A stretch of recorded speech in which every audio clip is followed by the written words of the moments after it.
হে প্রভু, যেনকে দাউড়ে দাউড়ে করে এসে কি আর ডাঙার কথা হল?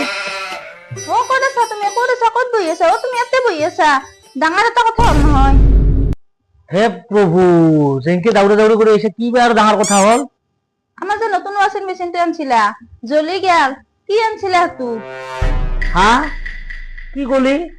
ওয়াশিং মেশিন তো তুই জ্বলালিয়ে, আনা মাত্র কেইদিন হয়েছিল?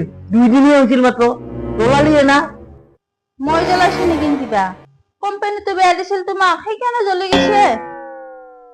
মই ফোন কৰি আছো হেল্ল', দাদা, আপোনাৰ দোকানৰ পৰা এই 2 দিন আগতে যে ৱাশ্বিং মেচিনটো আনিছিলো, ৱাশ্বিং মেচিনটো জ্বলি গ'ল। হা, তবক মই সুধিছো, তই কি ধুইছিলি? ও মই বেছি বস্তু ধোৱা নাই, ঘৰৰ পৰা যে দিছিল যে বিয়াত মোক বাচনখিনি সেইখিনিয়ে মাত্ৰ ধুইছিলো, তাতে জ্বলি গেল।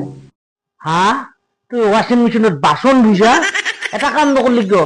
বাপে যে মোক এই যৌতুকত স্কুটিখন দিছিল, সিখনো নুধুলি কিয়? মই স্কুটিখনো ধুবা খুজিছিলো, কিন্তু ৱাশ্বিং মেচিনটো সৰু না, স্কুটিখন নোসোমাই তাতে, সেইকাৰণে নুধুলো।